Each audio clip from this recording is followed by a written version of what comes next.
ஷானவாஸ் இல்லை இதில் வந்து இவர் வந்து நம்ம நவநீத் சில உதாரணங்களை சுட்டி காமிக்கிறார். தாஜ்மஹாலை தொடங்கி இது வரைக்கும் இருக்குது.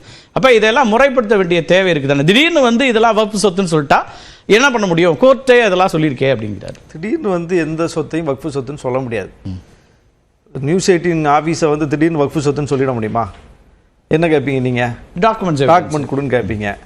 டாக்குமெண்ட் கொடுக்கலன்னா என்ன பண்ணுவீங்க? பிரச்சனை பண்ணால் போலீஸுக்கு போவீங்க, கோர்ட்டுக்கு போவீங்க. கோர்ட் என்ன கேட்கும்?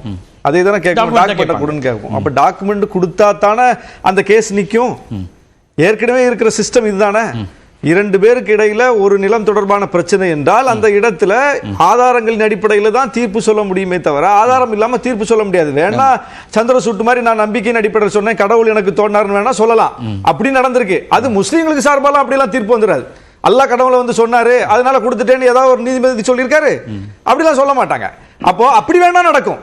அப்போ நீங்க அப்படி நடக்கிறதுல தான் நீங்க இன்னும் கண்ணுங்கிறதுக்குமா போய் விதியெல்லாம் திருத்தணும்.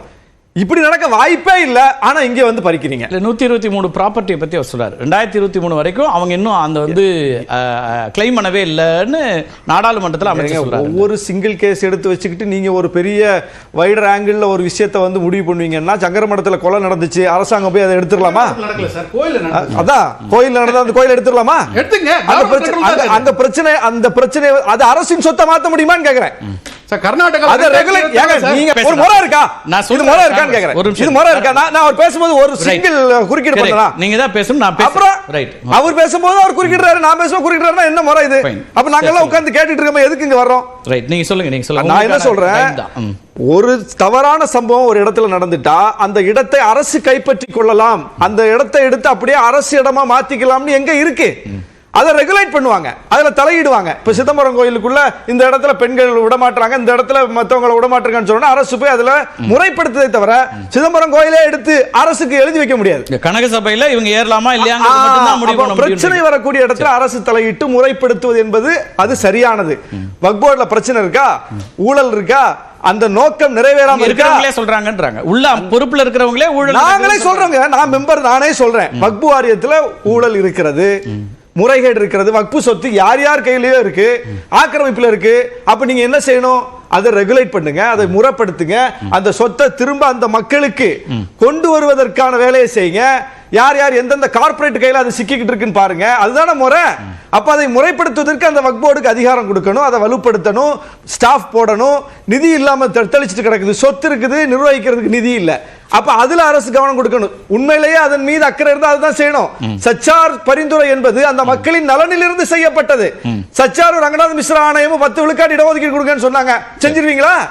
அந்த மக்களின் நலனுக்காக சொல்லப்பட்டதெல்லாம் தூக்கி குப்பையில போட்டுட்டு அந்த மக்களின் உரிமையை பறிப்பதற்கு வர்றாங்க. ஒவ்வொன்றையும் பாருங்க, அதுல பார்ஷியலா தேவைப்படுறதை எடுத்துக்கிறாங்கங்கறீங்களா? இல்லங்க, அது எல்லாமே தவறானது. அவர் பேசினார்ல, என்ன பேசினாரு? இங்க இருந்து பிஜேபி சார்பா வந்திருக்கிறவரு கலர் பொடியை தூவுனா ஏத்துக்கணுமா?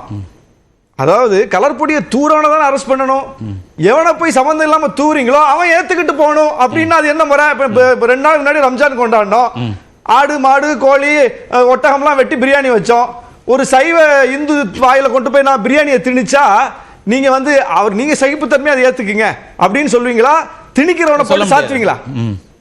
அப்படி திணிக்கிறவனை தான் அடிப்பீங்க, திணிக்கிறவனை கைது பண்ணுவீங்க. அது வன்முறை, அதுதானே சட்டத்தின் ஆட்சி அந்த இடத்துல. அப்படி திணிப்பது தவறு. இன்னொரு மத வழிபாட்டுல போய் உன் வழிபாட்டை ஏன் திணிக்கிற? உன் கொண்டாட்டம் உன்னோட இருக்கணும், அவன் கொண்டாட்டம் அவனோட இருக்கணும்னு சொல்லி முறைப்படுத்துவது ஒரு அரசின் வேலை.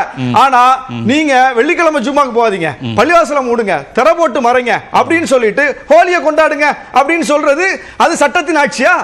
அதுக்கு ஒரு கவர்மெண்டா?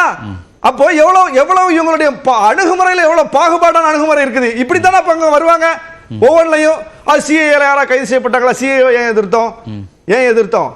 வரக்கூடிய குடிமக்களை மதத்தின் அடிப்படையில் பிரித்து பார்க்க கூடாது, இந்த சட்டம் எல்லோருக்குமானது, பிரித்து பார்க்கறீங்க, அதனால எதிர்க்கிறோம். முத்தலாக்கை ஏன் எதிர்த்தோம்? சட்டத்தை அவரே சொன்னார், ஷரியத்துல இல்ல, சரியத்துல இல்ல, சரியத்தை தெளிவா இருக்கு, இப்படித்தான் செய்யணும்னு சொல்லுது, கால இடைவெளி சொல்லி இருக்கு. அதை நடைமுறைப்படுத்துற இடத்துல சிக்கல் இருக்கு.